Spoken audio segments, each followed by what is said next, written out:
Hey, what's up, you guys? My name is Grace Lauren Taylor, and you are listening to episode 31 of the Trauma Dump podcast. Thank you so much for joining us. Here at the Trauma Dump podcast, we seek to answer the question, what is mental health? How do I take care of my own, and how do I support others? This week, we will be discussing the topic of near-death experiences with our anonymous guest, Katherine. Please respect Katherine's wishes of remaining anonymous as we continue forward with this episode. Remember, if you'd like to share on the show, please message us in the podcast Discord channel along with your unique experiences, and we will match you to the right episode. So, today, we're discussing near-death experiences. For those of you that don't know, what is a near-death experience, right? Now, a near-death experience, an NDE, is a profound experience reported by some people who survive close brushes with death. Near-death experiences are very important to clinicians because they often lead to pervasive changes in attitudes and behavior.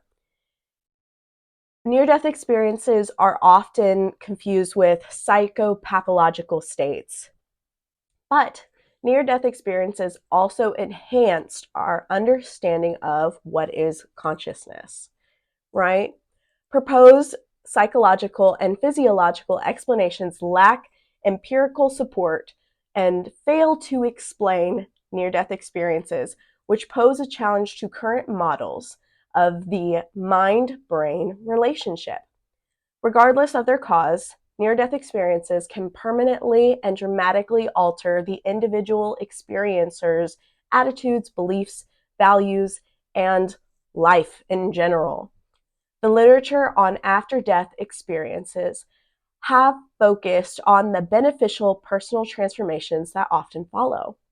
A recent review of research in the characteristics changes found in NDEs found that most commonly reported are to be a fear of loss of the death. So they recognize that, oh my goodness, my death is a loss not only to me, but to those around me.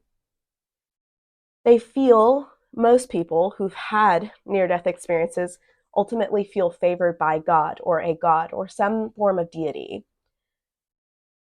And they get a new sense of purpose or mission, heightened self-esteem, and increased compassion and love for others. Often, they experience less want for material gain, recognition, status, and have a greater desire to serve others, increased ability to express feelings, greater appreciation of or zest for life, increased focus in the present, deeper religious faith or heightened spirituality, search for knowledge, and greater appreciation for nature.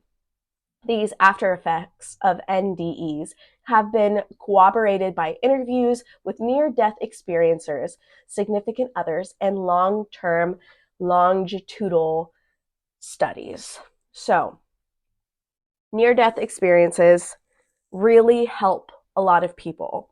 And it's pretty intuitive that if you have a near-death experience, if you almost die, you would want to live your life better than maybe that you had been living your life. So today we're going to be talking with Katherine, who had a very severe near-death experience of her trying to commit suicide. So I'm going to let her share what she went through and the journey behind that. And just a quick disclaimer before we start, I'm not a licensed health professional. This podcast only seeks to create community and further understanding of these topics that are so often overlooked and extremely misunderstood. If you or a loved one are in need of medical professional help, we have resources in our description. The topics discussed here are for a mature audience, so viewer discretion is always advised.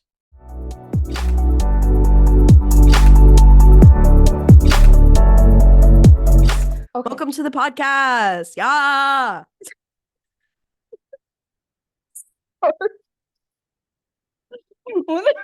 That's not what I was expecting. Okay, sorry. Yay. Yay. Yay, we're here. We did it. We're alive. Oh my goodness. Woo. We were just talking a little bit before I started recording, and I was like, I need to hit the record button. Oh. But yes, A hi. complete hour would go by and it'd just be me and you rambling about stupid stuff. Yeah, and let's just be like, oh no, we're here. We're here for a purpose. We're friends, but like we need to get We gotta get things done. yeah, exactly. Well, hello. Welcome, Hello. Catherine. Thank you. How you doing? Alive? Chilling. How are you? I'm alive, yeah. Um, that's the vibe. You wanna see Chi-Chi? Please. Oh my God. Chi-Chi, say My hello. my dog is just a lump on the bed, so you can barely tell Yeah. it's a dog, but We have the same dog. For those of you listening, we have the same dog. They're both just lumps on the bed. same exact color. Yep, same exact color. They both have black spots on their tongues, which is crazy. I think they're just teleporting. They're constantly like switching out and we just don't know it. Yes, exactly. They're switching. Their bodies are here, but their consciousness are switching. Wouldn't that be like Exactly. a cool superpower to like switch consciousness between like different people? Like solve crime? Meanwhile, my experience, my thought was like, oh yeah, I can see what it's like to be every single person in the world and have like a lot of people who hate me or a lot of people who love me. Would it go for dead people too? Maybe, I yeah. guess they don't have conscious, so I guess that wouldn't work well. Mm, that's true. That is true. Yeah, sorry guys, we're just Hi guys. Hi guys. How is everybody doing listening? Oh my goodness. So today we're going to be talking about near-death experiences, which is like if you're dead, do you have a consciousness? No, you don't.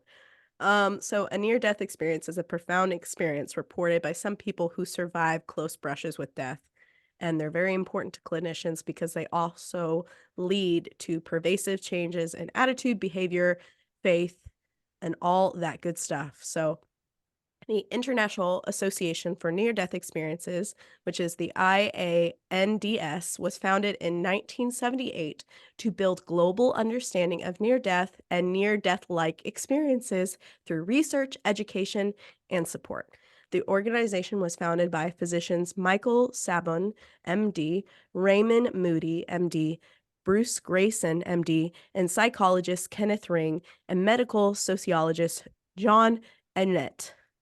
The mission of this company is to remain constant over the years of learning about death and learning about how to support near-death experiencers, promote education of near-death experiences, and encourage research. So I've done so much research over this because you, my dear, have had a near-death experience. Yeah. Yeah, that changed your life for the better. I'm glad you're still here, dude. Yeah. So Thanks. before we get into this interview, I would like to address your pronouns, how you would wish to be referred to as. She, her, hers. Nice. Are you comfortable with discussing your personal experiences? Yeah, Okay, but just make sure. I'm I would not hope crossing. so. Yeah, if I'm crossing any of your boundaries, you let me know. Please feel free to interrupt me if you're triggered or you're uncomfortable, or if anything is like, you're like, I need to take a break, we can take a break. Okay. And if you don't feel like answering a question, I'm going to skip it. Okay. I promise it's going to be okay. My priority is to make sure that you feel safe at all times. So Thanks. you're welcome. So you've had a near-death experience. Tell us about that. What happened? So I crashed a car into a tree. Uh, and gosh, it's hard to kind of explain it. So I crashed a car into a tree and there were several moments like you know in the movies when someone's like dying or something, they blink and then it's a different scene and then they blink and it's another. So that's pretty much what happened for a portion of it. Um, and so this woman and this man were suddenly in front of the car, which I didn't realize. And they were trying to help me out, and the guy was like, "Can you walk?" And I said, "Yeah, of course I can walk." So he's trying to help me out, and my legs didn't move, and I kind of just fell onto the ground. So I was kind of facing, how do I explain it? So I was facing up towards the sky, with my legs kind of bent into the car, sort of. Like I was on the ground facing up, and my legs were in the car still. Um, and I was kind of confused. I kept saying like my legs are stuck. Turns out they were broken. Like, it was like my right leg was in a hydraulic press between like my body and the car engine. I know it's brutal. But so I was laying there for a while. It felt like a day. I was laying there. It was really like 10 minutes. Um, and at one point I turned to the woman, and a bunch of people have gathered at this point. Because I guess it was a busy road at that time of day, which I didn't think it would be. Um, but this woman was the woman who originally found me she was kneeling next to me. She had her hand on my cheek and she was holding my hand. She's like, "You're gonna be okay." And I'm like, "I just want to take a nap." Um, and so she said, "Okay, honey, you go take a nap." Um, so I closed my eyes. But the weird thing is my eyes never really closed. In my head, they were closed, but they were open. I was facing towards the trees.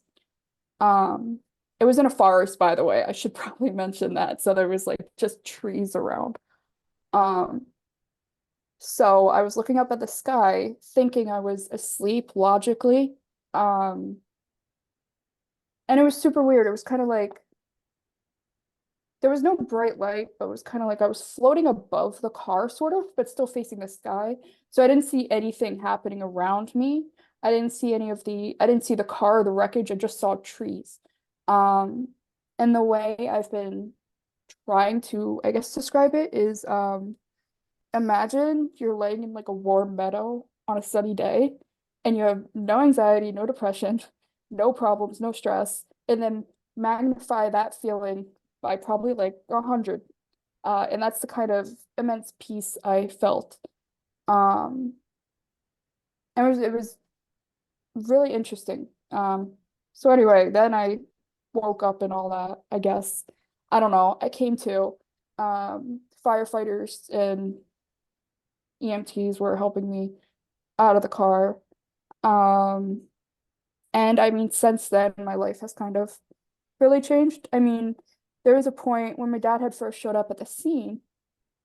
One of the police officers honestly told him, "I don't think she's going to make it to the hospital." So that was like the level of destruction that I had done to myself with the car and all that. Um, my surgeon says I'm lucky to be alive. So I mean, because of that experience, my whole view on absolutely everything has kind of like shifted. I don't view things the same way anymore. I mean, how can you when you've experienced something that traumatic? It's really traumatic, honey. Yeah, but you know what? It's such a weird way for me to describe it. I like the person who I am today. And I kind of feel like it was the catalyst for me becoming the way I'm in today. Despite how traumatic and how awful it was, if I could ever do over, I probably would do the same thing because knowing how I am in my head today. So Yeah. And you crashed your car on purpose? yeah, yeah. So before that attempt, I've had a long history of attempts since I was 16. Um, Obviously that was my most severe attempt. But that has also played into, some guilt um towards myself. Like I feel guilt about the position I'm in, if that makes sense. Like I'm sorry to myself, in a way, because I know I had caused all these problems with my legs and stuff. Um, but again, I do think it eventually turned around for the better. Yeah. I definitely think it turned around for the better. I mean, you're working on walking now. How's that Yeah. going? Um, so it's been a year and a half since the accident and I still can't really walk. Well, I can walk. I can walk and stand for about 7 minutes. Um Thank you. Yeah, I mean, well, it came from I spent 2 months in a hospital bed. I couldn't even sit up for 2 straight months. Before I could even put my legs on the edge of the bed. So seeing then versus now is really cool. But yeah, now it's just about solving some of the complications. I mean, I think there were bound to be complications because of how difficult, the surgeries were. But yeah, I'm definitely walking a lot better. Yeah. Props, dude. Like, Thank you. let's go. I'm so proud of you. Thanks. I appreciate it. Yeah, you're doing great. Oh my Thank goodness. you.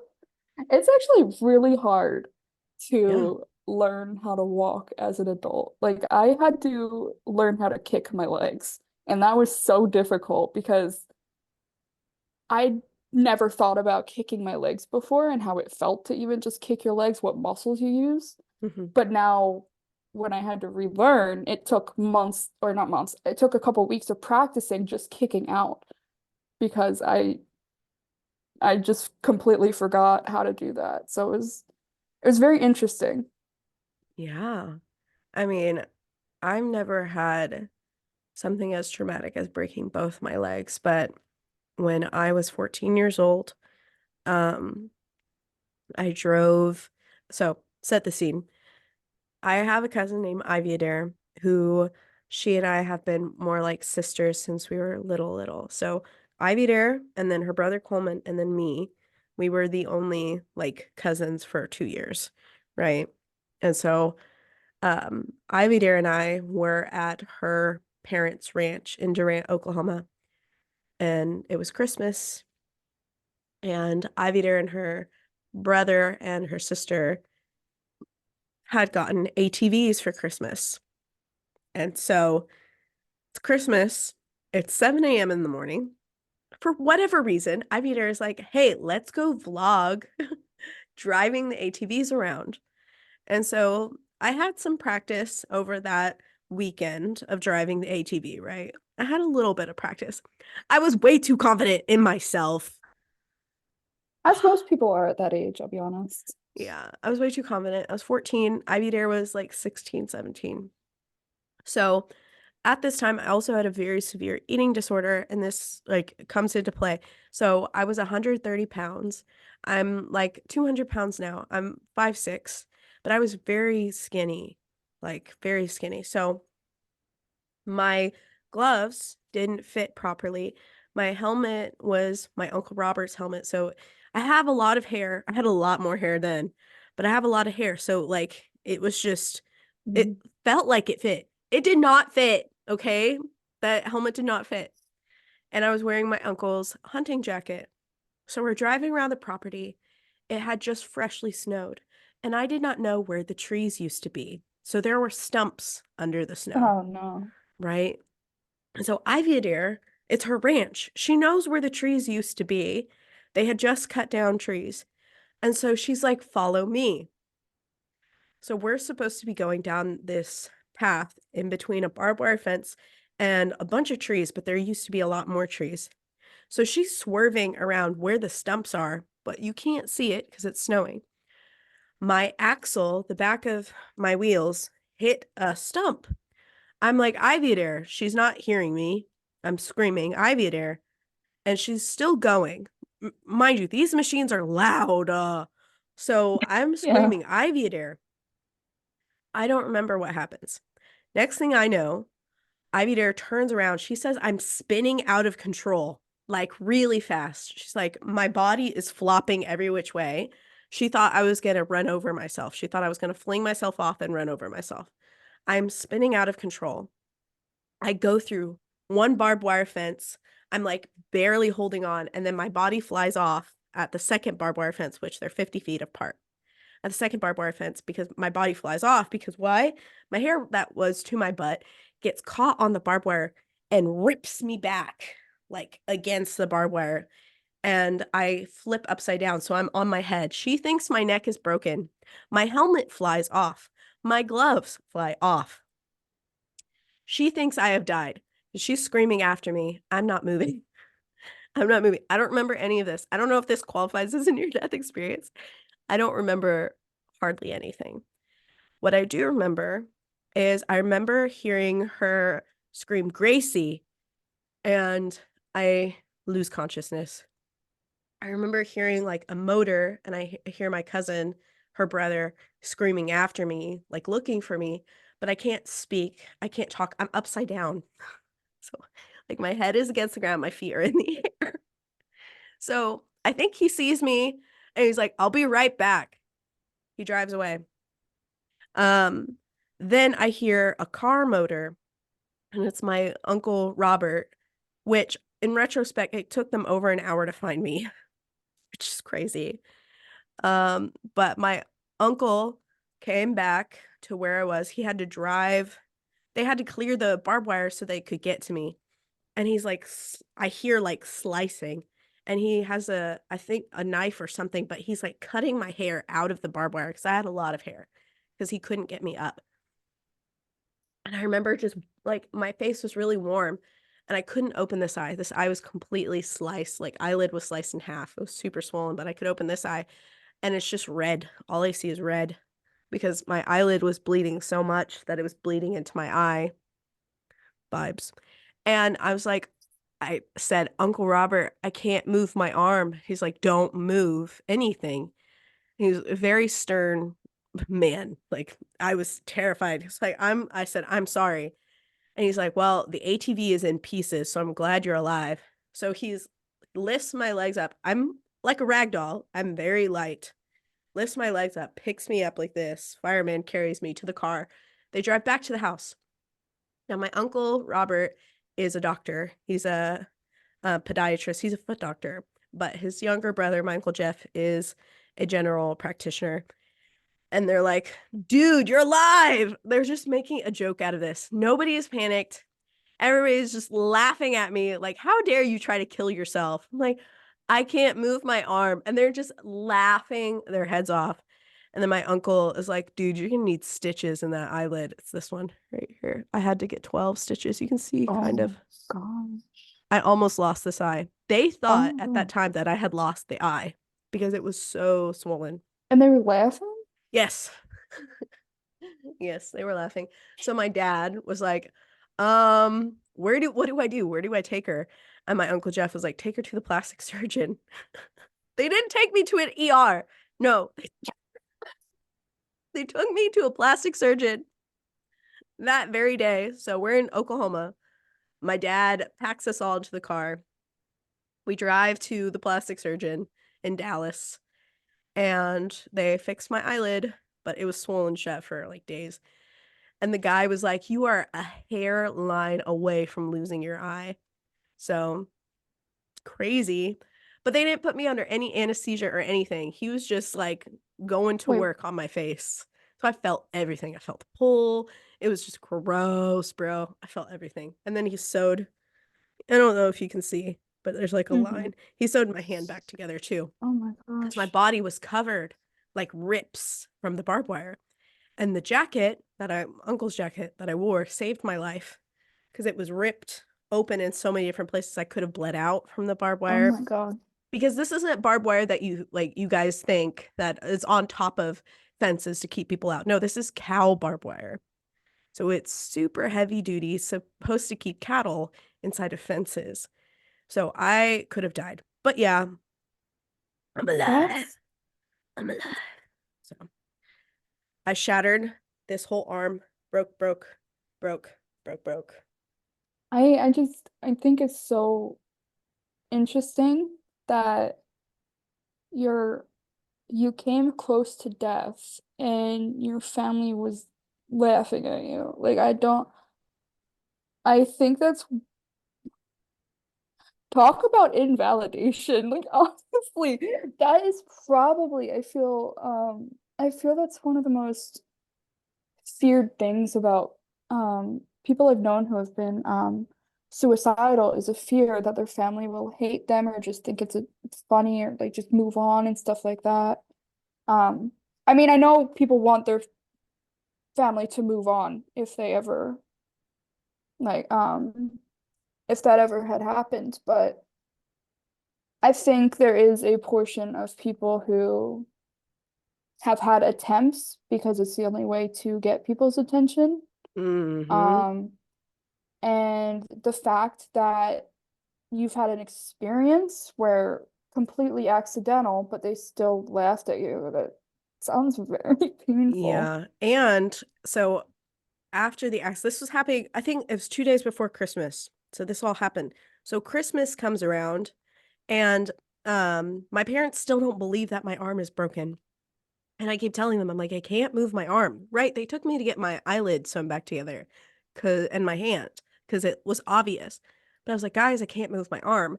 And I was begging my mother to take me to the hospital. She was like, no, you're fine. You're dramatic. And so I kept begging her and begging her and begging her. And so it got to the point where I started calling my church, the leader, whose name is Allie. And I was like, Allie, my arm is broken. Please tell my mom to take me to the hospital. And so they finally did. And I had a cast that went over my hand all the way up to my neck. And when we went to the hospital, they were like, her arm is severely broken. It's getting really discolored. Why did you not take her for 2 days? And my mom was like, because she's just dramatic. That, I'll be honest, that sounds similar to what my mom has done in the past. Um, I mean, it's never happened with a broken bone because the car crash was the first time I'd ever broken any bones. Mm-hmm. But there was this one time I remember I was just recently diagnosed with Ehlers-Danlos, because of how slow I'm healing and how hypermobile my joints are that aren't supposed to be that mobile.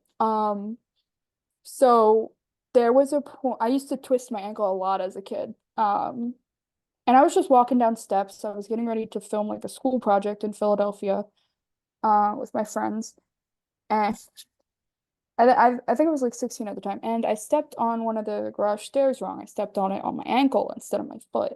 And it cracked really loud, and I thought I broke it at first, but I was like, nah, I can move it. Let's go to Philadelphia. Proceeded to walk about 3 miles of Philadelphia before before going home. And since I had twisted my ankles before and stuff, my parents, especially my mom, didn't really think it was warranted. So flash forward like 6 months, and I'm getting ready to go on my school trip to Italy, and my ankle still hurts. I've been wearing like an ankle brace since then. My mom finally agrees to let me go to physical therapy, in which they were like, "Oh my God, your poor ankle, you've been walking on it wrong too." So I had a sprained ankle, and I wasn't even walking on it in a way that was like conducive to it healing. Um, because my mom also thinks I'm very dramatic when it comes to that kind of stuff. Bruh.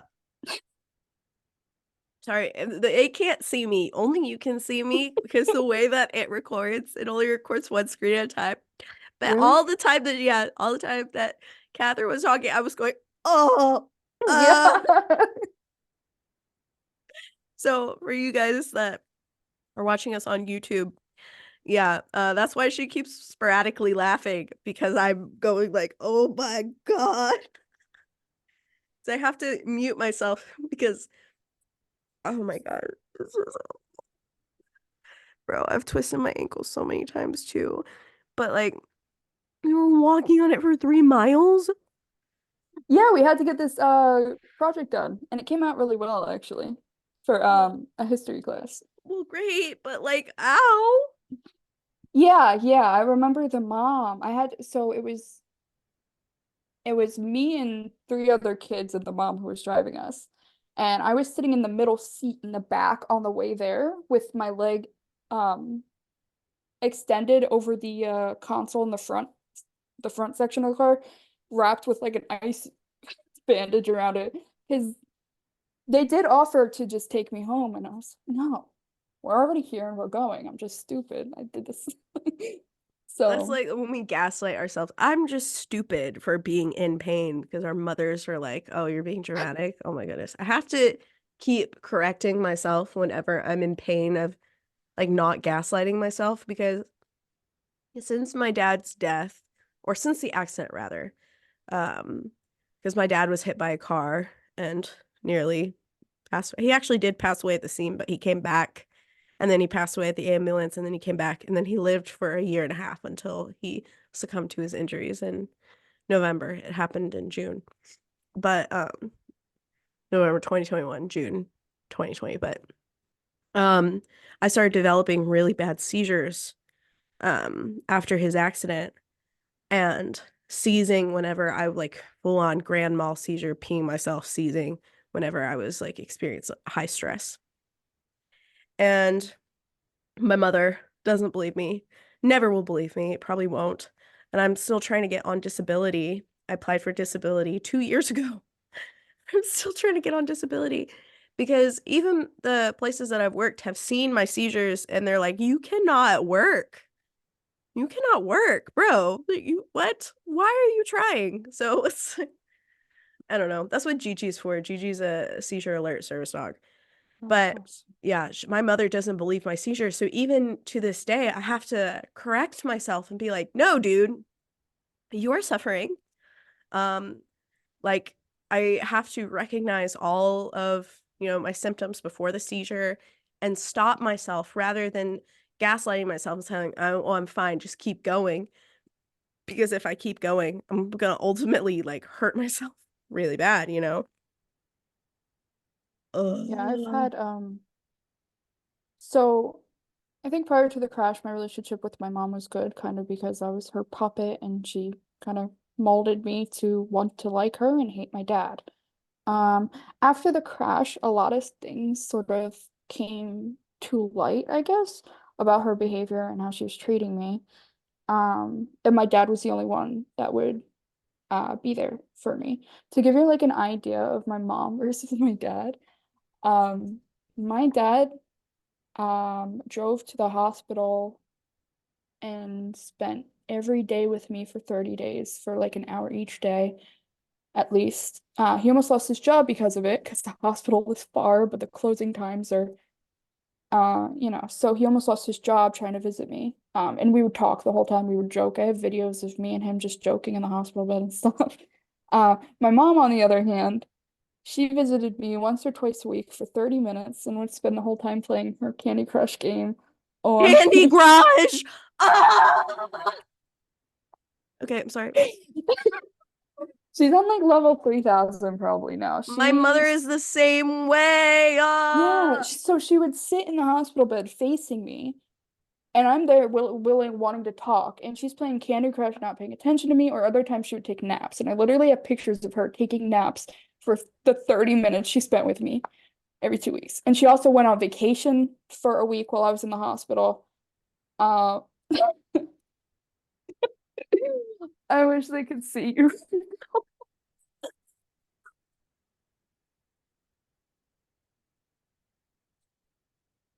But yeah, so I started to think like, well, if my dad's doing all this, but I'm supposed to hate him, what's the catch? And I started to see that with my mom a lot. There were a lot of times where I would have better days. So I moved out in November, but say go back to like summer of this past summer. Um, if I was having good days, I'd be able to walk and get myself some water from the fridge. Um, and she would see that and she'd think that's every day for me. Like my good days are every day, even though most of my days were bad days or okay days and I couldn't do that. And then, she would think I'm being dramatic because my legs are hurting one day and I need her to help me get some water.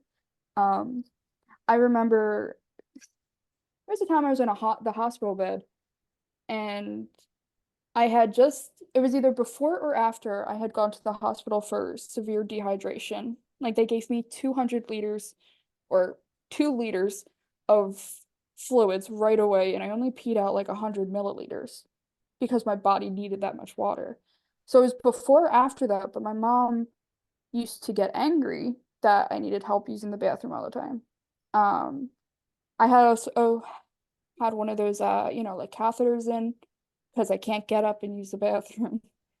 Um, and so my bladder was still, regrowing, because it has to build the capacity. So I had to pee often. She used to tell me not to drink anything at night even though she knew I was up.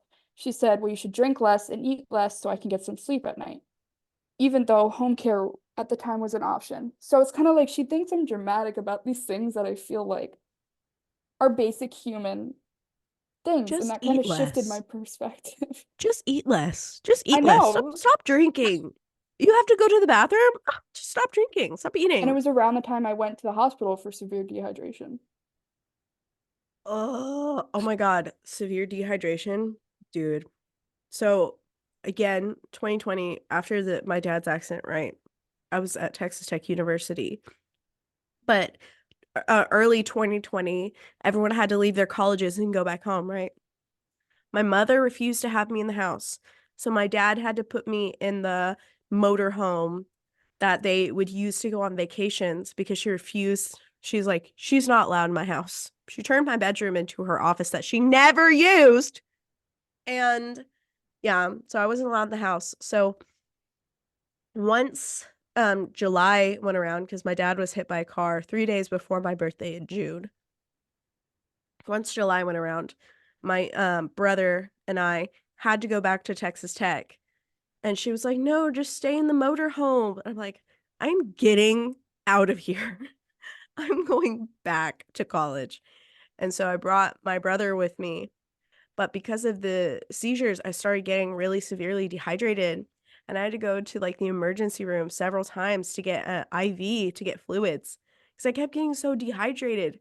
Because for whatever reason, I again kept choking on my water and on my food. And so it was very hard to keep anything down. It was very hard to feed myself because, also depression. I was losing my dad. My dad was every moment, it was like I was afraid I was going to lose my dad. I love my dad. But I had to go to the hospital 53 times in 2020 just to get rehydrated because I kept having seizures and fainting. And so what do? They take you back to the hospital. I did not admit myself. My college kept admitting me because Texas Tech has the University Medical Center, because Texas Tech is pretty cool. It has its own medical college, right? And law school and all that jazz. So they have everything on campus. And because I was a student, it was all for free for me. So I didn't have any medical debt from that year, which is great. That's a good thing. In my head, I'm just like, our moms would call that dramatic on our ends. Yeah. That's all I have Oh, running in my head when hearing that. but it's not dramatic. Like, It's not. if a hospital is saying, dude, you are so severely dehydrated that you need 2 bags, Hmm. ugh, insane. Insane. Yeah. So let's get back to near-death experiences. So a Oh, yeah. near-death experience can occur when someone faces life-threatening situations such as cardiac arrest or is under deep anesthesia. Some people have reported the feeling of leaving their body and observing their surroundings. So you were talking about earlier that you had that Yeah, feeling. so it was more so, I wasn't looking down at myself, but it's kind of like if I was facing the sky and say my body would just go straight up without turning or anything. Yeah, I think that's considered out of body. Yeah. I think so. But Hmm. yeah, because I didn't see the car crash. It was like I was right over where the hood of the car would have been, but I'm not touching Hmm. it. But like that's the extent to I was in the air looking at the trees and then felt that, the peace I described. Yeah, that overwhelming peace Yeah, and love. and love, Yeah, well, dude. it was all encompassing a lot of emotions. And it's really hard for me to describe what it felt like because it was so out of anything I ever experienced before. Um, it's like it's like if the universe and nature itself was giving you a hug and saying it's gonna be okay. Like as all that's happening. That's kind of what it felt like. Yeah, I fully believe that you were probably getting hugs from the universe. It's like At times I felt like I was breathing with the the leaves trees. of the trees. Yeah, it was like I was breathing and the leaves were moving. It's really hard to accurately describe it, but It sounds like some yeah. Narnia stuff.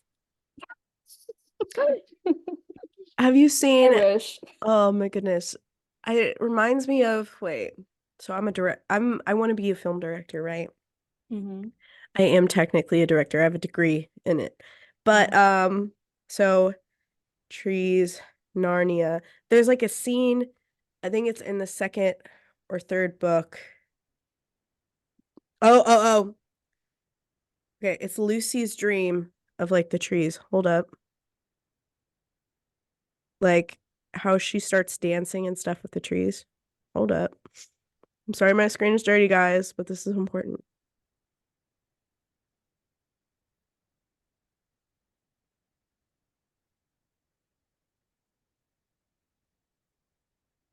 There she go.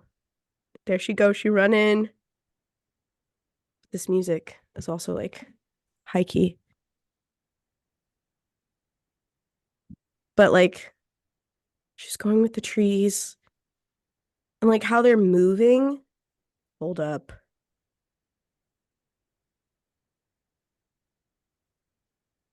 Like that. Yeah. Isn't that crazy? It's so beautiful. Well, that's so creepy. It's kind of what it felt like, except there were no like petals or anything. It's just Mhm. the leaves above me. Felt like every time I inhaled, the leaves inhaled, which sounds so weird, but that's No, what it felt like. I don't know the correct words to maybe they were describe supplying it. life force to you because, trees inhale carbon dioxide and exhale oxygen. So maybe they were helping you. Yeah, I mean, I've become completely obsessed with nature since um Rightfully so. the experience. I noticed that a lot of the research described losing touch with material things and material items, and I feel like that's become somewhat of me. A lot of the things I keep in my room are more so sentimental things, but things that cost a lot of money, I'm not too interested in unless it has a specific use that I need it for. Um, Otherwise, I mean, I tried making a birdhouse out of wood, like just sticks. I made a picture frame for my dad out of just sticks, that he has in the living room. So I don't know. It's just I lost all touch with a lot of material possessions. Yeah, I understand that. The only thing I really like from my childhood is a triceratops. Give me 1 second, let me show you it. Ugh. Hold up. Wait Okay, a I'm holding minute. up. Okay, so this is Sarah. She's my triceratops. Hold Sarah from on. The Land Before I have to sit Time. down. Okay, there she Have is. you seen The Land Before Time? So you may notice that there's like gold around her. Um, my cats have broken her several times. So her head has come off. You can see right through it. Yeah, her head has come off. Her horns have come off. Her frill has come off. The end of her tail has come off. So What with the I gold, glued her back together, no lie, 12 times. how did you get the gold for the I can't hear you because I don't have my headphones on. Give me a second. Oh my gosh. Ugh. I have to set her back down. So I hide her in this room away from the cats. But what were you saying? So for forgot you didn't have your headphones on. But I was trying to ask if you have ever seen The Land Before Time. Because there's Yes! a Triceratops named Sarah. That's And why I that's named where I her thought Sarah. that's what I got that So from. when I And was yeah. 5, and then my brothers were 3 and 1, my middle brother went through a phase of just loving everything Land Before Time. I still Everything. love it. I used I to have do a too. t-shirt for it. I have like one of those gibbets for your Crocs for it of Chomper. Oh, Um, Chomper. it's really rare you find people who watch have seen it though. But I also Yeah. wanted to ask about the gold in it. Um, So it's a Japanese transit. Kintsugi. Yes. That's what I Yes, thought of. I was wondering if that's why you did it. it is. So gold repair. It's like kintsugi. Kintsugi, which translates to gold journey or golden repair, is the ancient Japanese art of mending broken pottery with powdered gold or silver, which can reform the piece of the pottery and make it more beautiful than the original. So, I'll be completely honest. when I first started therapy, I've been in it for about a decade now. Mhm. I was really resistant to that idea that like you have to go through pain to be the best version of you. I was really resistant to it because I didn't want to go through pain. Um, but now, I mean, seeing how the rest of your body mends itself through pain when you build muscle, your muscle breaks down to rebuild. And seeing that evolutionary, that's what your body does. I think that I started slowly learning that pain is inevitable, but there's definitely the potential for it to turn you into a more complete person.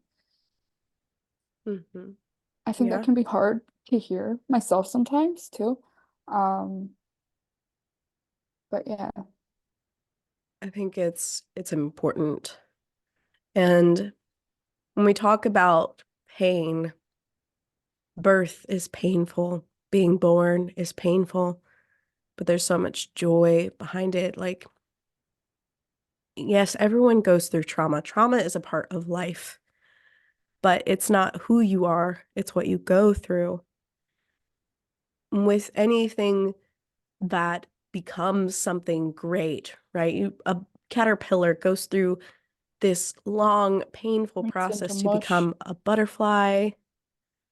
Talk about gold being put into fire to remove its impurities. Diamonds have to be under immense pressure to form. Carbon has to be under immense pressure to form a diamond. Like, there's so many different things that we perceive as painful that in actuality bring forth life. When I was when I was first getting used to the idea, I had to come to terms with becoming something from the pain I've gone through doesn't invalidate how painful it was, and that was always pretty hard for me. I always thought that if I turn the pain into something beautiful, it means I never went through the pain in the first place. But then, through a lot of like picking at my own brain, I guess, I figured out that pain is gonna hurt no matter what, and no matter what you do with it, the pain is always gonna be real and there. Um, but that doesn't mean you have to like sit and stay with the pain. Hmm. I Yeah. feel like I had to learn that a lot Yeah. with the crash.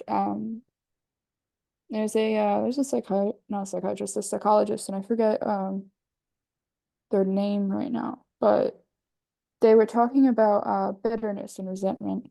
Um, and I was going over I've never really been bitter or resentful for longer than a day.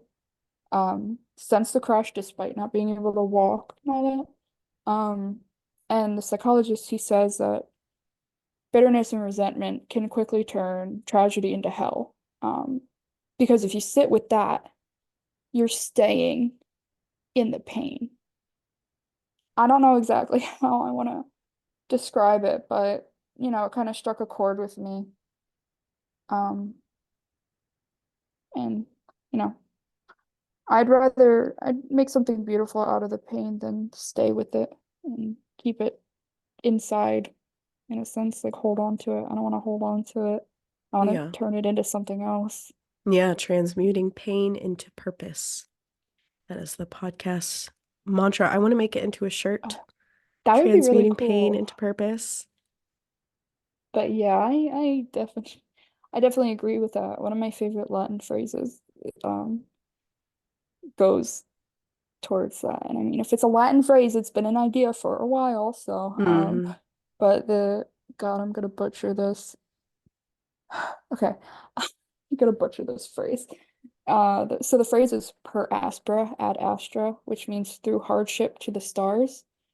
Um, and I've had that in my head a lot since the crash, I think, because of the whole idea of transmuting pain into purpose and stuff. Hmm. Should get it I on as think a a tattoo. I was thinking about it because it's also something I attribute to my granddad. So I'm thinking about it, but okay. I'm really upset that every single tattoo place is busy for months and like years. Yeah. It Come to Texas stinks. then. My It's a bit fiance's far. uncle, my fiance uncle has a tattoo shop. It's called Red Stag Tattoo. It's pretty cool. It's where I got these wait. Oh, Nice. raspberries. I love them. All of my tattoos are very like just small little things that my friend did. I mean, I have a tattoo for my dog and I got this tiny boat on my wrist for my Oh, granddad also. nice. I, Um I have what's it called? I call it the Jesus fish. It's a I don't Jesus think that's the fish, right term, but but it left my brain of what it's called. Hold on. Jesus fish is hold on. called a wow. It really ichthus. Yeah, I have an ichthus. People. I love getting tattoos that have a purpose. They just mean something to me. It's like they become a part of me. It's gonna sound really weird, but No, it does become a part of you. It becomes a part of your body. It doesn't sound it's like weird. by having a tattoo for my granddad, he never really leaves or anything. Yeah, yeah. I lost my dad and both of my grandfathers within a year. It's like a mass exodus of all the men in my life. It was very sad. I've had my dad, my grandfather, and my two uncles in a year. Yeah. It's it's weird. I mean, I've always had a problem with grief. I don't know if this is completely off topic. Uh, but I've always had a problem with grief in my family. Particularly with my mom's side, because they're kind of like someone dies, move on, never mention them again. I'm the only person who ever mentions my grandfather anymore in Hmm. that family, which is super weird to me. Yeah. Um, because he was like my favorite person on earth. Um, but so he had died, right? And then like a couple months later, actually on the 26th of December, a couple years ago, my uncle had had a random heart attack and died. My other uncle died. So it's kind of like, yeah, my grandfather died. You move on from that as soon as your other uncle dies, and then you focus on him, and then you focus on your other uncle. And then it's kind of like you stop focusing on the people before and you focus on the last one, even if the people Hmm. before had a More huge impact, impact. sort of thing. Yeah. Yeah. And that was a very helpful for me. Yeah.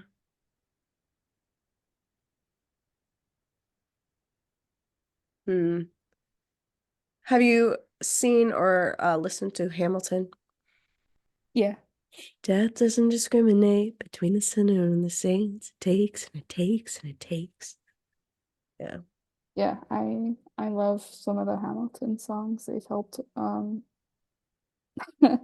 I one of my birthday presents was actually going to see it in Philadelphia, the show. It wasn't like the full it wasn't the actual cast, it was Philadelphia's production of it, but it was before the recording had come out on Disney Plus and I just needed to go. Yeah. Yeah. I got to see Hamilton at Dell Summer Musicals. It was their traveling show, and it was amazing. My mother was like, "Why didn't you audition for it?" Because, I got the casting call from my director, casting director, dude, whatever. And he was like, "Oh, audition." Like, no, I'm not gonna be in a traveling show. A lot of my friends got to be in it. I was like, no, I don't want to be in a traveling show. Sorry, guys. Absolutely not. No, I've been acting since I was 3 years old, like It's super professionally. cool. I can't It's a, act. I can't. it's fun, but it does weigh heavily on you over time. It does become pretty draining. Um, and so I have a degree in it, but I'm like, nah, I'm done. Immediately when I got the degree, I was like, you guys have fun on Broadway. Have fun on those traveling crews, dude, whatever they're called. Like one of my good friends, Daniel, he's in, I think it's Newsies. and they're in the I saw worldwide travel. Newsies in high school. We went to New York and saw it. Yeah. And I was obsessed with the original with Christian Bale. Oh yeah. Yeah.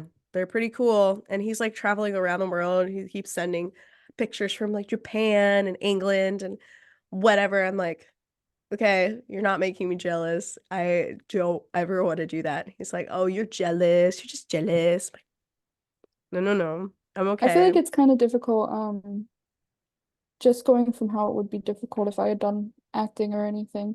Besides learning the skill, of course, of acting. I feel like it can be difficult to have all those different characters in your head with all their different wants and desires, and then it gets molded into what you want because you're like, oh, I like that from that character, so I'm gonna take that. Hmm. And then you kind of have this sort of muddled identity of yourself. Yeah, that is what happens. You do tend to have a muddled identity of yourself, and that's why a lot of actors commit suicide. It's part of it. Method Mhm. acting. It's Sounds good in theory, but the actual practice, it's not. not safe. Yeah. It really Yeah. isn't safe. But I'm glad I am out of that world. I would love to do directing. I would love to do film directing, Mhm. but it's going to take me a while. I got into University of Stirling in Scotland for film, and I what? What? Scotland? Yeah. Yeah, I got I, into University of Stirling, and then I also got into um University of Aberdeen in Scotland. And I think last year in October, Joey, my fiance, and I went to go visit and see the schools, and we toured the schools, and it's like I really do want to go, but I don't think it's right now. I would love to go maybe in my 30s and get my film degree then and then start from there, but I have so much healing to do right now that it doesn't make sense to throw myself into that whole huge thing because I know myself that when I start that journey, it's go, go, go. I'm not going to stop. And I needed, my dad had just died and I needed to take time to reassess and figure things out. And that's now I have the respectable though. podcast.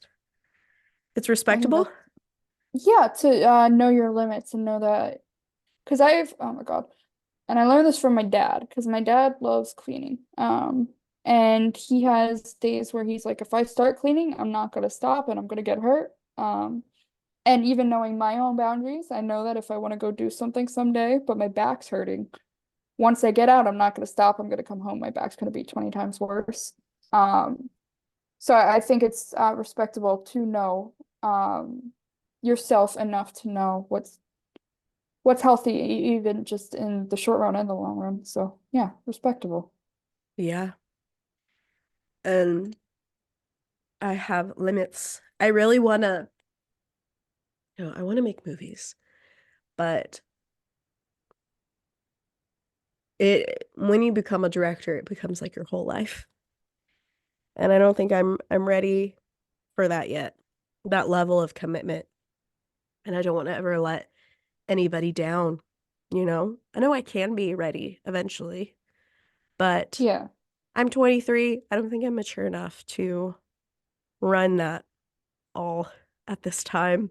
Well, that's kind of like me. Like I can't wait, but in a completely different sense. I can't wait to have kids. I think one of my lifelong dreams is to raise a family different from the family I was raised in. I want to become more like my dad and less like my mom in that sense. Um, but I can say that right now I can't have a kid right now. No. But I sure as hell cannot wait until I'm ready to have kids, sort of thing. Um, Mm-hmm. and I think that's kind of a topic that is not really looked at enough, is knowing your own habits, how you commit to things, and then basing, God, I don't know if I'm saying this right. But like knowing your own habits and then basing your actions on those habits and not basing your actions and what you want to do off of what you would like your habits to be, sort of thing. Yeah. I think it's important to build the habits to live the life you want instead of just jumping into it all at once and then crashing and burning. Yeah, definitely. It makes me think of the song here. Let's pull it up. Um, I love music. okay, hold on, I'm gonna share my screen. Maybe you'll be able to hear it. Ooh, ooh, ooh, ooh, ooh, ooh. Do do do do do do. I would like this one, please. Oh my God. Okay, so I Yes. have, oh my God, wait. I have a playlist on Spotify of songs that remind me of my granddad, and this was the first song that started that playlist Play it. because I can just see him singing it to me.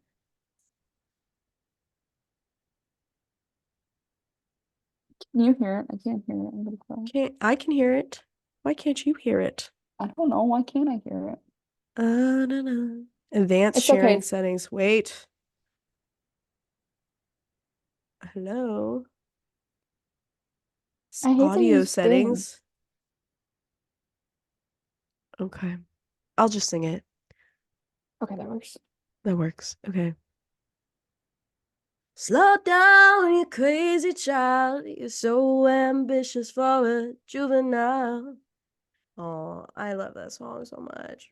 I'm like, I don't want to cry on myself. What? Okay, let me That stop song this makes me sharing. tear up too. I love that song. I But think then it's if you important want so to, smart. um, It's what's the important word? to what? I'm trying to think of what the word is. Completely just slipped my mind. I think it's I think it's important to I think that song is so important because it distinguishes that you can have all this potential and all this desire to do other stuff, but until you do other things, until you mature, until you work on yourself and become healthy, that stuff can wait, you Mm-hmm. know, sort of Yeah. thing. Yeah, it's like you're so ambitious for the juvenile, but then if you're so smart, tell me why are you still so afraid? Mm-hmm. Where's the fire? What's the hurry about? You better cool it off before you burn it out. You got so much to do and only so many hours in the day. Hey, but you know that when the truth is told that you can get what you want or you can just get old, you're gonna kick off before you even get halfway through. Ooh, when will you realize Vienna waits for you? I love that song. I love it. I love the meaning behind it. Yes. And just slow down. Yes. Slow it down, guys. And it's very it's very needed for, our generation, hustle culture. It's too much. I think after one of the things that changed with my experience is that I did slow down a lot. I realized that if I just kept going, like if I just went to college and then got a job and then got married and then had kids and then it's like there's not going to be anything after that. Like I achieved all I wanted, but I might only be 50 years old and then I'd probably feel purposeless for the rest of my life, to be completely honest with myself, because I achieved like everything I'm supposed to achieve. Um, so now I'm also like more focused on the moment and they always say focus on the journey and not the destination of finishing college or getting a job or getting money or stuff. You got to focus on the journey. And so that's what I focus now on. I focus a lot more on that, especially considering life gets taken away in a second. So Yeah, it does. It really does. And, you know, Joey and I just got engaged on Christmas, which was awesome. But we've been together for 2 years, and everyone in my family is like, "When are you getting engaged? When are you gonna get engaged? When is that gonna happen? Like, guys, come on!" And even my Mimi for my birthday this past birthday, she was like, "Oh, showed up at my house with a marriage license and was like, okay, well, since you guys are living together, you might as well be married." Like, Mimi, why? She's like, well, when I was 23, I was already married with two kids. It's like, well, That's you. This is me. I'm not gonna go that fast. I'm sorry. No, that's not gonna Yeah. I think it was more, thrust on older generations to get married and to have kids as soon as possible too. And trust me, like I would love to get married and have kids like right now. Um, I would love that. But I also would love to get to know my partner so that I'm marrying someone who is going to provide good support for my kids, and for me, instead of rushing into it after like a week and a half of dating. Yeah, I think definitely. that's pretty important. And I don't want to rush into having kids because I want to learn how to parent them correctly in a way that's healthy for them and for me. Um, Yes. Nina. Yes, definitely. yeah, I don't want to just jump into having kids. I want to be very careful and cautious with that, given what I was taught most of my life. Hmm. Um, I still do get baby fever though.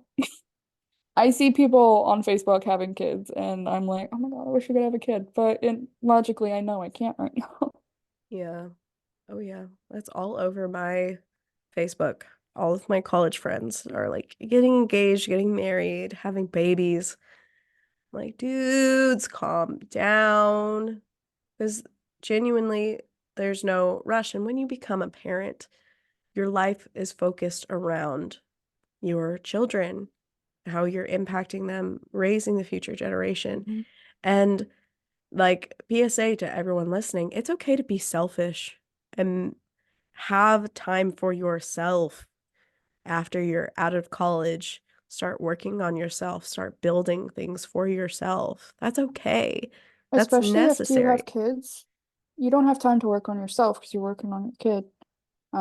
And I don't know. What I think one of the things, oh God, I think this is a horrible thing that my mom drilled into my head. She still thinks that if she's helped me through my life growing up and stuff, that I she deserves for me to help her when she's older. Um, and she's made a habit of reminding me that she's her own person, treating me like a friend and not a mom. And that her parenting is done.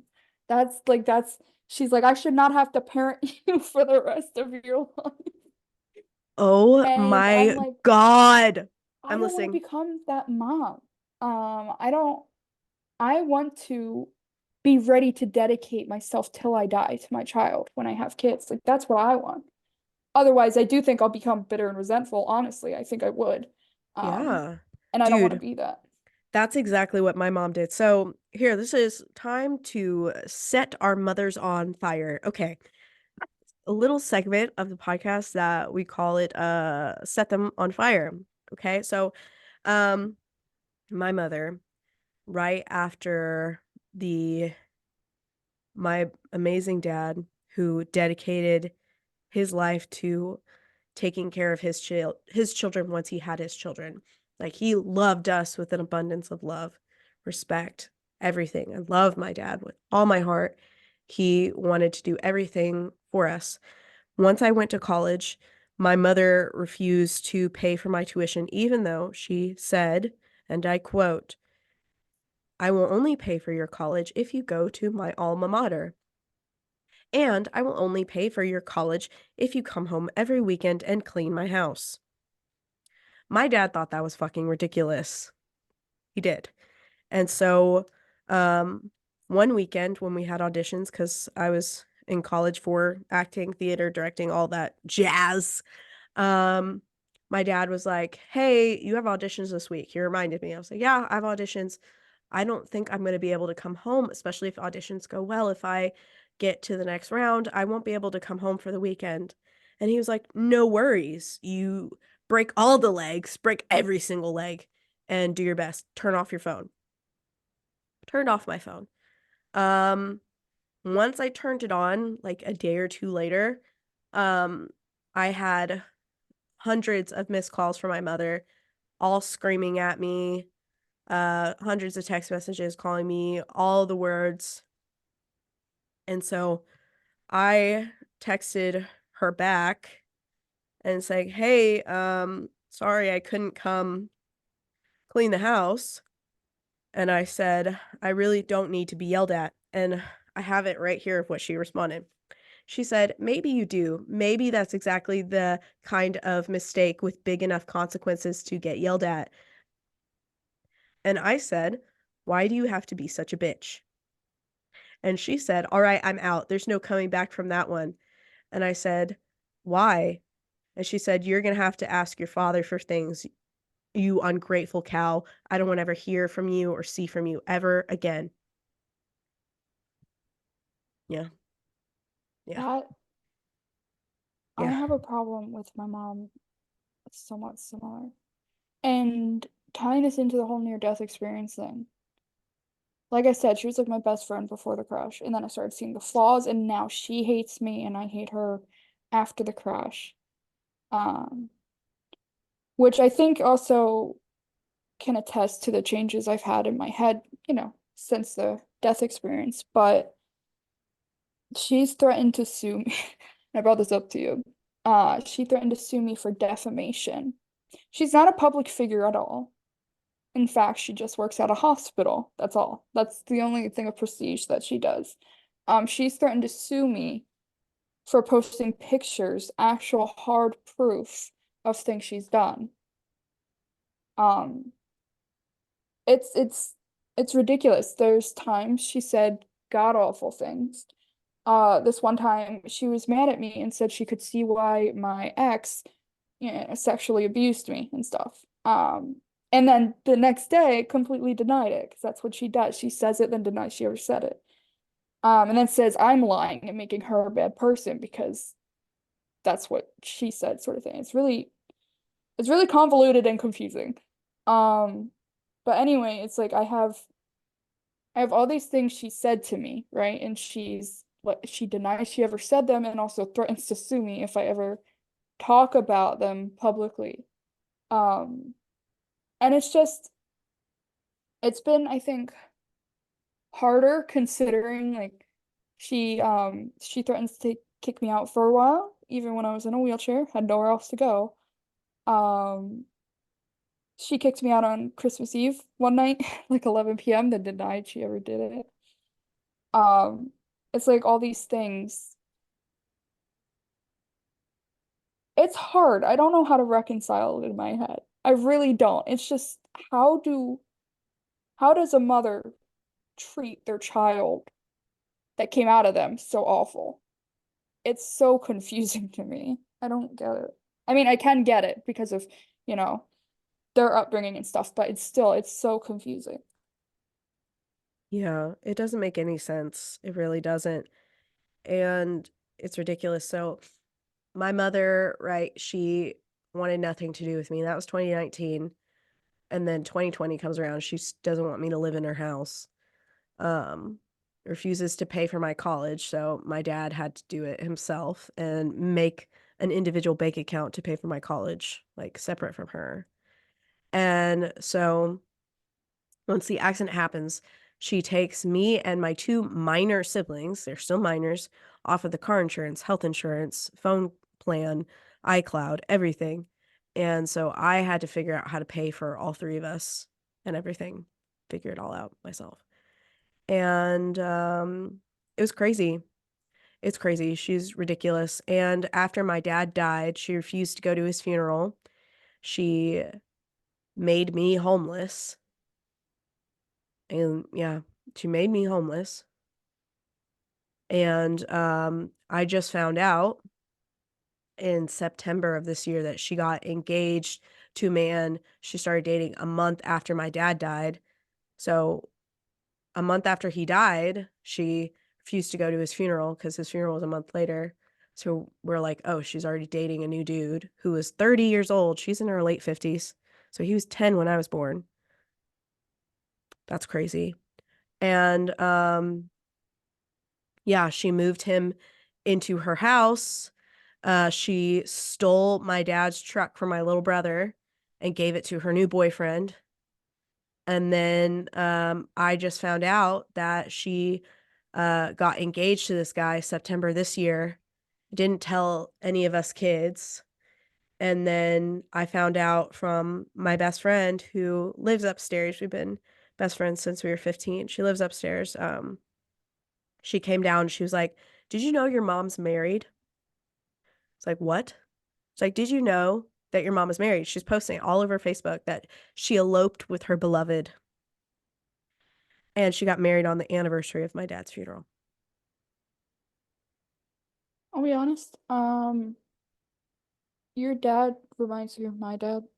Yeah. Um, and how much my dad has done for me. And I don't want to cough. I got like a tickle in my throat. It's okay. Um, but so I can't imagine what it would be like to, lose my dad. I think that would be very difficult. And, talk about the betrayal too. I Yeah. think I want to put anything your mom has done past my mom, honestly. I can see my mom doing a lot of those things had my dad passed and had there not been anyone else in my family who would, help. Um, and I hate that, and I'm so sorry that's what you had to go through. It's awful. Yeah. And so I blocked her right when she made me homeless. She sent like paragraphs. That's her married. I'm gonna cut this out in the final, It's but she fine. posted that on Facebook with her new boyfriend or husband, I guess. But this is what she sent to me and my siblings. But I'm gonna read this for the podcast. You guys ready for the tea? Okay. She said, "Oh, my brother named her in his phone Leblecca Layler," which is hilarious. My dearest children, I want to share my news with you. I would have loved to have you by my side, but since you have chosen to withdraw from relationship with me and exclude me from your lives, I have finally chosen to move forward with mine. James and I eloped and are excited about starting our life together. I'm forever grateful for the 23 years God ordained me to be with your father and the life we had together. I may never understand why he allowed all that to happen, but I hold on to the promises from the Bible that all of our days were written before one of them came to be, and no one can snatch that out of his hand. Believing that, I have questioned him about why that moment, and the only reason he shared with me is that your dad fulfilled his life purposes. Then what was the purpose of Mark's life?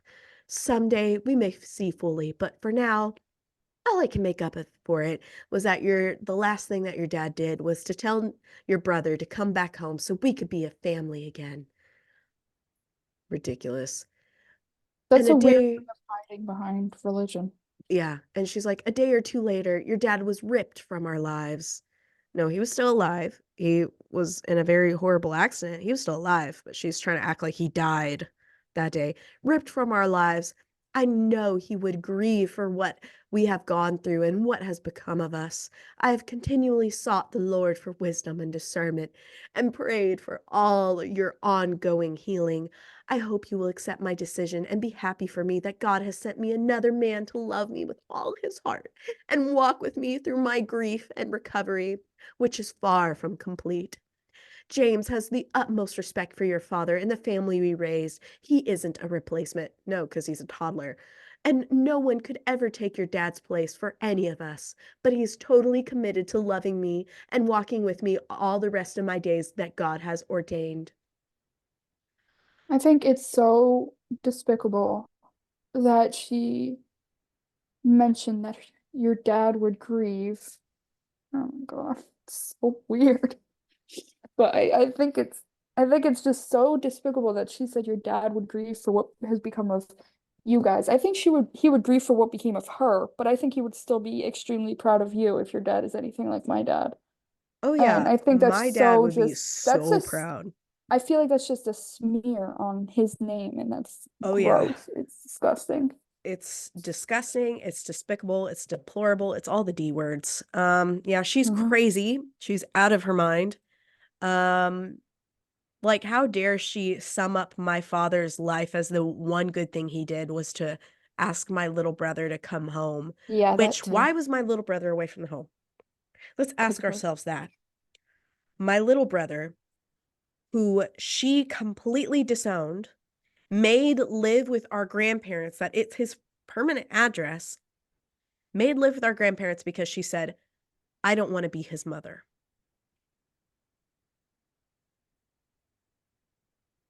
I think, and this is I'm not religious or anything. Um, I mean, I think after what happened with the experience, I'm a little bit, I don't know what I am right now, but anyway, I think that her punishment is gonna come when she's like getting ready.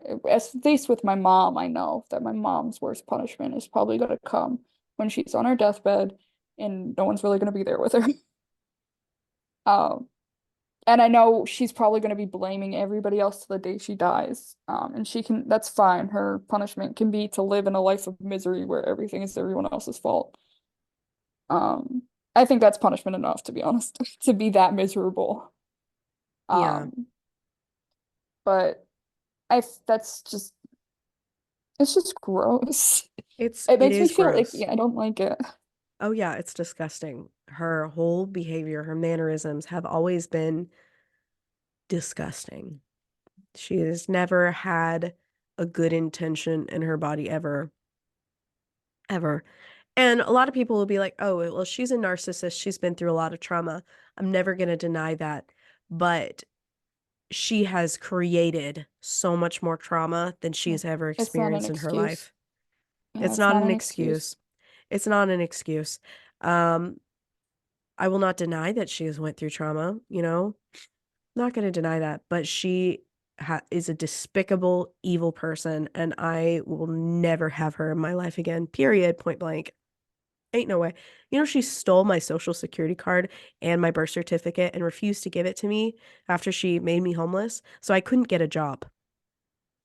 I'll be completely honest. I thought my mom was gonna do that, so at one point I raided her top drawer where she keeps that stuff and grabbed my all of my passport and all of that. Hmm. Because I knew that she would be like, "Oh, I can't find it," sort of thing. She Yeah. wouldn't outright deny it to me, but she'd be like, "Oh, I can't find it, gotta look for it," and then months would pass. So I was very proactive in that regard, I guess, and I just snatched it. It's good to be Um, proactive, yeah, you I think know? I hate it though, because I feel like with especially with narcissistic moms, you always have to be you have to be on your toes constantly. And I don't really think that's great for mental health. No, it isn't. Because you take those attachment issues into your further relationships, and it's very hard to trust other people and their intentions. You know, I think it's very hard. sorry, go ahead. Sorry. No, it's okay. Go ahead. Um my my grandma on my mom's side. Well, I only had one grandma and one granddad because my dad's parents died before I was born, but my grandma is exactly like my mom.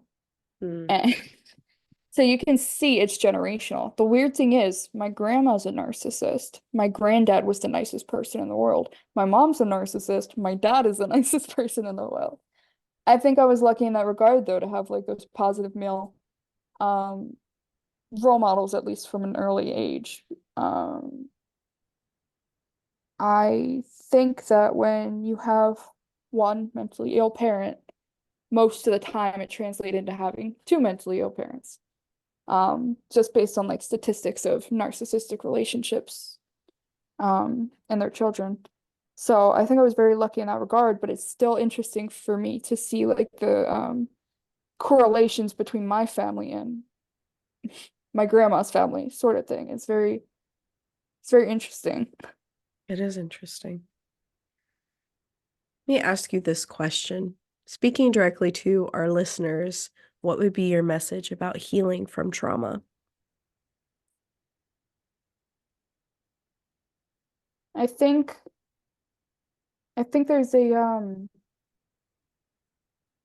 misconception that healing from trauma means moving on from trauma, leaving it in the past. From my experience, it's been more about moving with trauma and moving through it instead of on from it. Um, and I think that's kind of given me a whole different viewpoint on life. Um, so that yes, the trauma is always going to be there. You may not ever be over it, but you learn to live through it and, above it in a sense. So yeah. Yeah. And something that really defines your character, right? We think of villains' backgrounds, right? They have these horrible traumatic things that happen to them, right? And also heroes' backgrounds. They have these horrible things that happen, but it's what they do with those things that really define their character. They either become bitter, resentful, want to watch the world burn, or they're like, I don't want this to ever happen to somebody else. I'm going to do everything in my power to not let this happen to somebody else. For my experience, healing from trauma is redefining your character. Do you want to watch the world burn, or do you want to help? Do you want to cause harm, or do you want to heal? Do you want to speak life to someone, or do you want to speak death to someone? Like, there's the ice cream analogy that I use all the time when I was a nanny to 4 boys. It's like you and your friend have money to go get ice cream. Your friend has a lot of money. You only have $1, so you can only buy 1 scoop. Your friend buys 2 scoops. Do you get mad at your friend and push over his ice cream because he got more? Or do you allow him to have the ice cream and let it be? And then I add to the analogy, let's say your friend has money for ice cream, but you don't have any money, right? So your friend buys 2 scoops, and then your friend doesn't share with you. Are you going to push over that ice cream because it's fair? Because if you don't get ice cream, that person shouldn't get ice cream? Or are you going to ask that person to share? If that person doesn't share, are you going to push over their ice cream? No, you're not going to push over their ice cream. You don't want to cause harm to somebody else for ultimately no reason.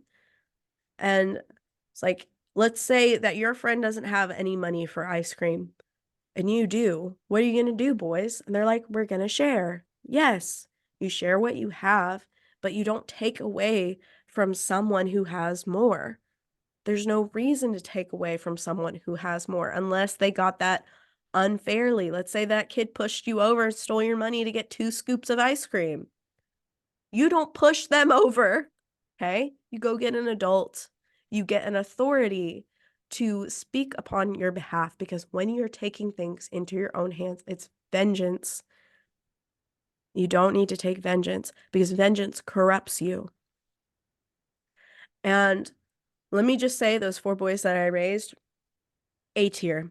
Best little dudes in the whole world. And I'm not biased. They're just like really good kids now, because from a young age, we taught them, me and their parents taught them morality and how to have a different perspective on what other people are going through rather than just focusing on yourself and me. You know, it's really important to try to see things from other people's perspectives, especially when you're trying to heal, because a lot of people do hurt you and they don't intentionally hurt you. And it's sometimes really easy to forgive those people. But what is super hard to forgive are the people that intentionally hurt you. And I have to keep telling myself, I'm not forgiving for them, for their benefit. I'm forgiving for myself so I can let go and move forward, not move on from what they did, because forgiveness has 5 main components, right? You and the person who has wronged you acknowledge what has happened. That person takes accountability of what has happened and takes the steps to rectify the situation. Then you forgive them, you start to move forward. That person does not do the thing again to hurt you. And over time, you build trust and open communication with that person. If those steps are not met, then it's not true forgiveness. You can't truly forgive that person. And you have to take those steps within yourself. If that person's out of the equation, okay, this person has wronged me. I acknowledge what they have done to hurt me. they're not acknowledging what they have done, so I'm not going to talk to that person. I'm going to avoid that person.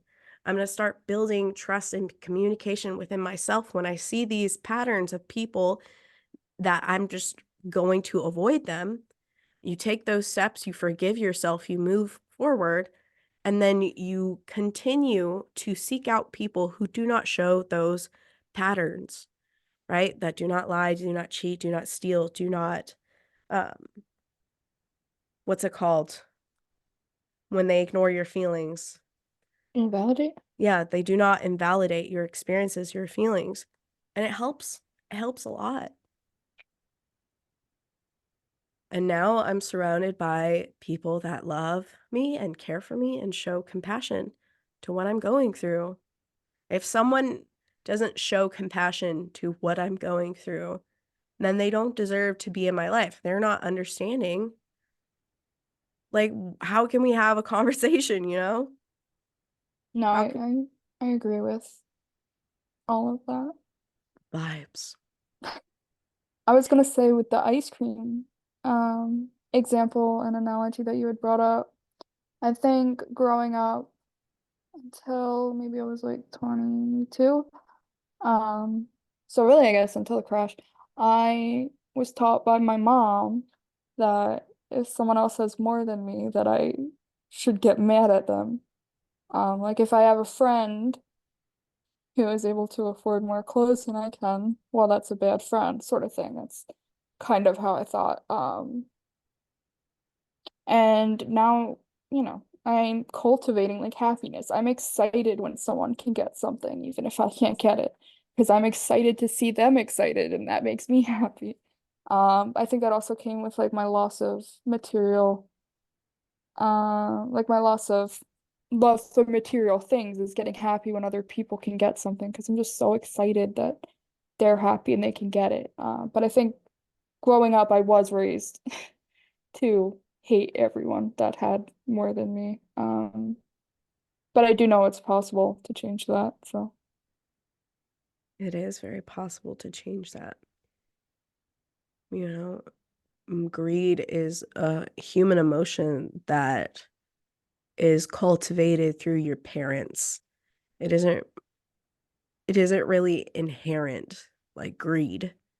Yeah, kids will fight over toys, but I've noticed that when kids are fighting over toys, if the parent goes to comfort that kid and distract them with something else, that kid is gonna be much nicer than the parent that says, "Oh, give" say you have 2 siblings and they're playing with a toy, and one of the siblings grabs the toy from the other sibling. If the parent goes and corrects that sibling, says, "No, give the toy back," that child will become better equipped in the future rather than allowing that child who has stolen something no consequences and allowing them to keep that thing. Or even take it a step further, the parent telling the other child, "Oh, just ignore it. That's your little sibling. Let your little sibling have it." Right? These parenting methods, we have to use them within ourselves of correcting ourselves, correcting our own behaviors, especially when you recognize it like, "Hmm, maybe if someone steals something from me, maybe I should let someone else handle it for me rather than doing it myself." Because a lot of the times we're not equipped with dealing with it ourselves. That's why we have police, we have law enforcement. That's why we have laws that govern ourselves.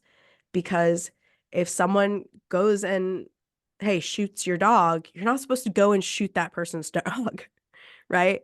That would be fair, right? But it's not legal and it's not morally right.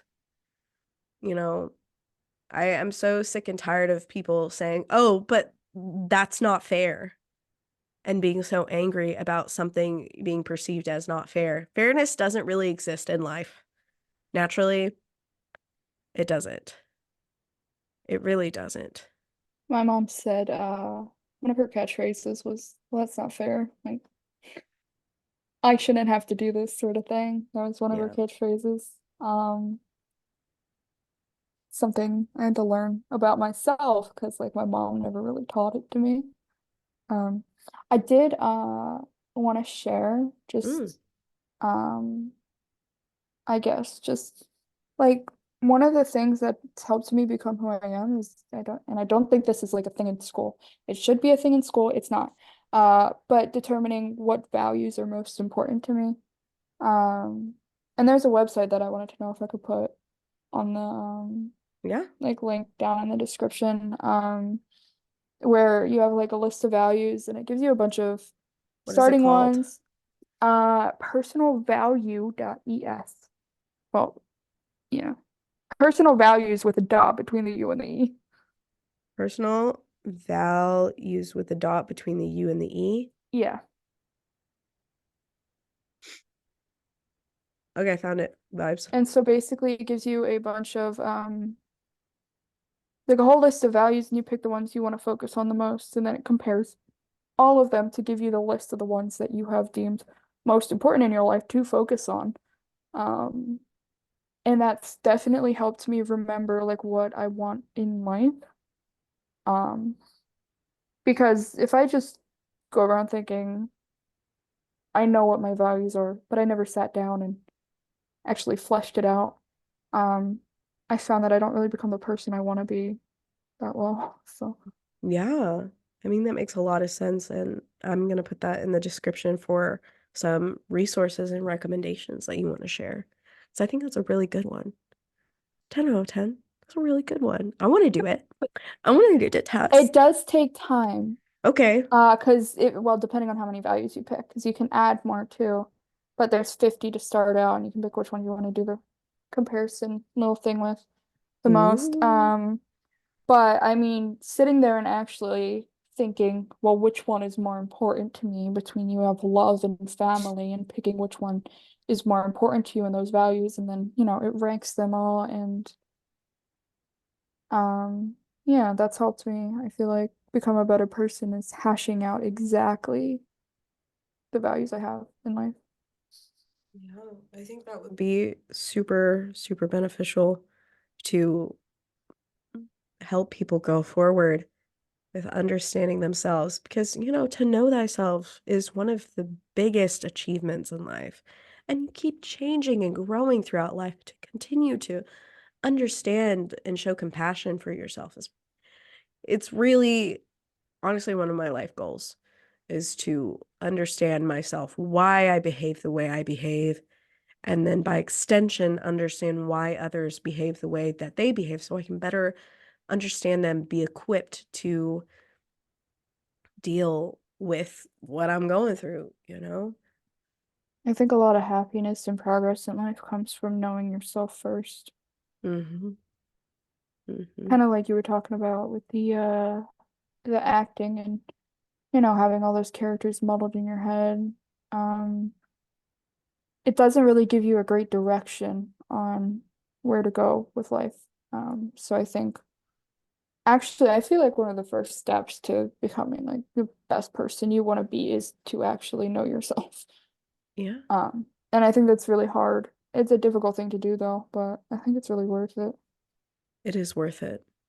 I think there's like a quote from maybe Socrates. Know yourself. Quote. Oh, it's Aristotle. Knowing yourself is the beginning of all wisdom.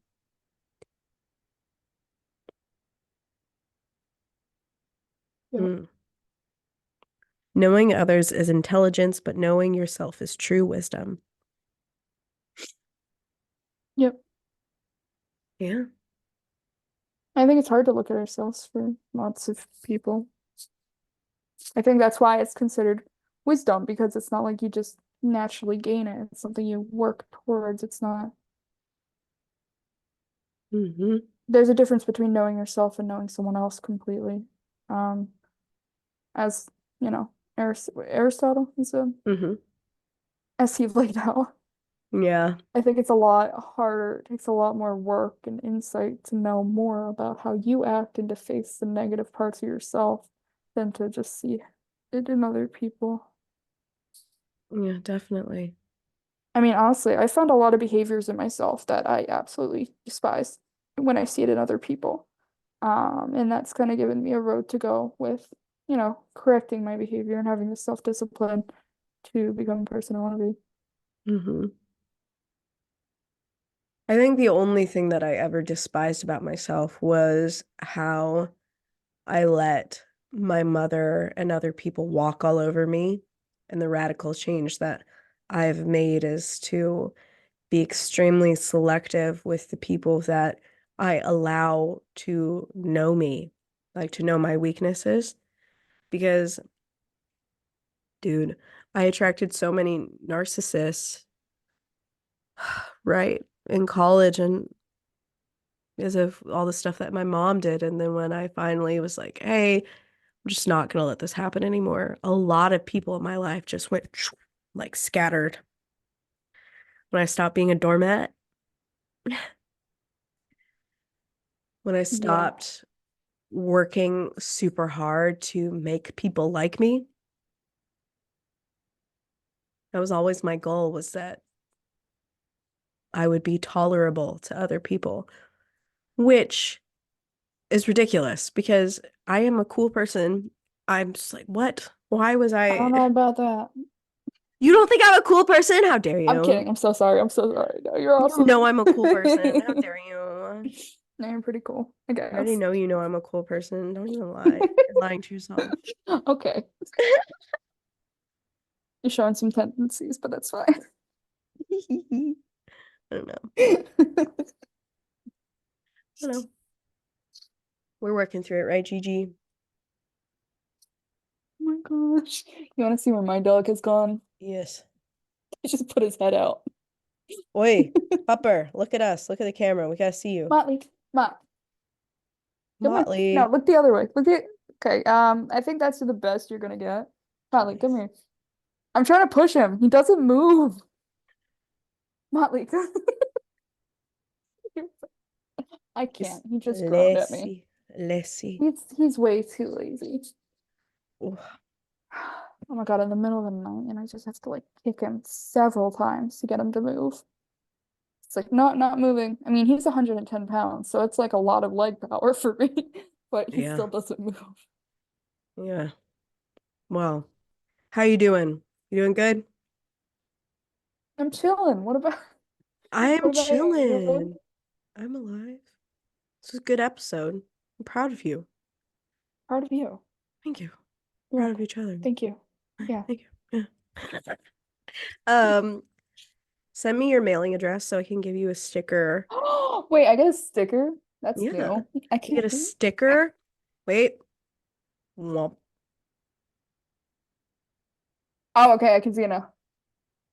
That's so sick. Trauma Dump Podcast. Let's You get a go. sticker. You also get some bracelets. Wait, what? And What? yeah, you get some Bracelets? bracelets. What? Yeah. Bracelets made by me, Grace. Hi. Wait, Yeah. can I see? Can I see it or do I have to wait? You have to wait. It's gonna be a surprise. God damn. I know. I'm very impatient. It's one of the I things I'm know. trying to It's change. gonna be a surprise. You're gonna enjoy it, I promise. It will fit you and it'll be beautiful. Even friendship bracelet. But yeah, just text me your mailing address. I will send you some goodies. Did you know Aaron and I are doing like Be Skillful bracelets and Yeah, stuff? I got one of them. So, I actually got one of them. It's pretty cool. Oh, It's in my nighttime drawer because I put it there when I go to sleep. And I haven't put it on yet today. But so the funny thing with it is she mailed out like a first batch of them. mhm. And it had like a DBT cheat sheet on the inside. I just got the cheat sheet. There was no bracelet in it. It's like, Aaron, why? So she had to send me another one, but it was very confusing. I didn't even know I was supposed to be getting the bracelet until in group. She's like, did everybody get their bracelet and cheat sheet? And I was like, I grabbed the envelope, I'm dumping it out. But she didn't send a bracelet. Oh, She well, just sent me I'm, paper. I'm glad you got it now. Yeah, it actually came on the December 26th, like the day after Christmas, which was nice. Ooh, ooh, I made it. Really? Yeah, I made them. Yeah, that was me. She I got designed I got them. the I made them. I got the purple one. Oh, yeah. I Thank made you. I them. appreciate that. You're welcome. You're welcome. I want to make more for her, but she's like, she wants to start selling them, I think.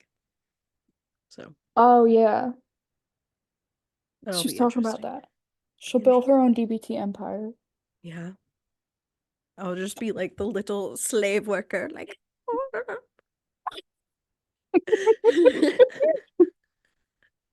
What? You know, It's you know, like how true. in some old Disney movies or something, they have that old lady in a rocking chair just like Yes, that's needling. me. That's like what I imagine you doing. It's me. It's me. Yeah. I mean, look at my freaking desk. I got beads. Hold up. That's a giant Can't light. see nothing. Oh no. Fuck. Wait. Wait, I'm so curious now. I gotta see the desk. Okay. Hi, Gigi. Beads. Oh, that's and actually a mine. really cool setup. Thanks. It's my desk. There's Gigi. Hi, Gigi. We're having a staring contest. She Yeah, looked you away were. first. So. She's really good at that. Hi. I still gotta show you my office when it's done. Okay, we're gonna end this episode. Everyone say bye. Bye. I wish I would have known. I would have gotten Motley to say bye. Wait, get Motley to say bye. Motley, say bye. Motley, say bye. Bye. Oh, well, now Go he's again. looking. He's like, what are you doing? Now he's Bye, stretching. Motley. Motley. Bye. Can you see how angry he looks at me? He's like, Yes. what was that for?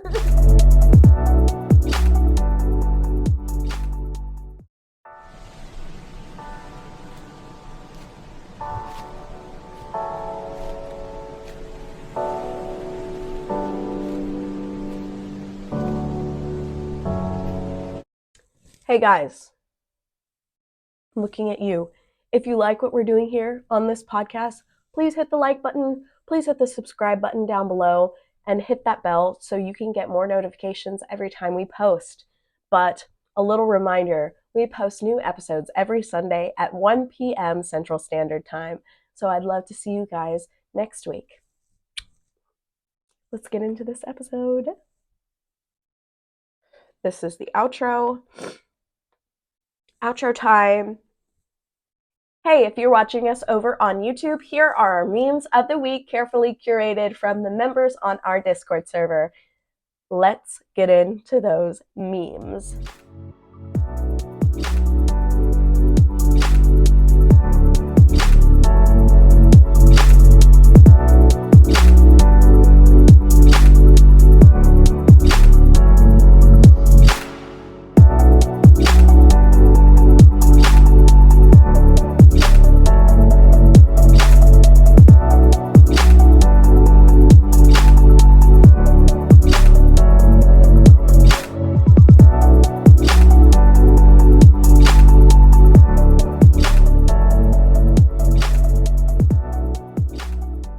At the end of every episode, we spin our wheel of emotions to learn a new feeling and how it correlates to trauma.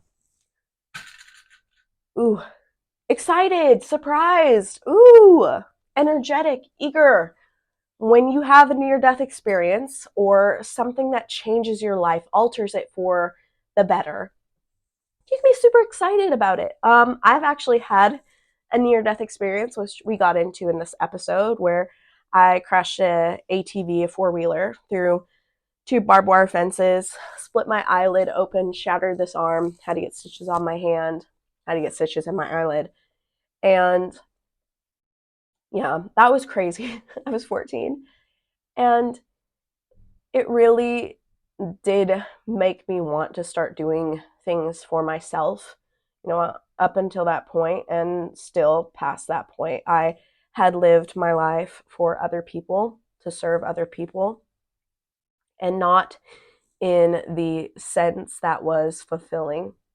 It was in the sense that I was supposed to, that I had to take care of other people. And since my dad's death,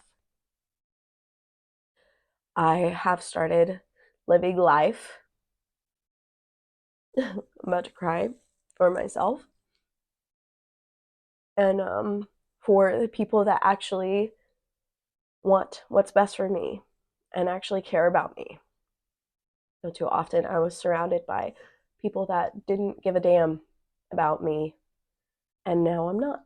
And now I'm surrounded by I'm surrounding myself with people who actually care and care for the right reasons, not for, gain from what I can provide. I have really great friends now, and I'm engaged, and I feel really blessed.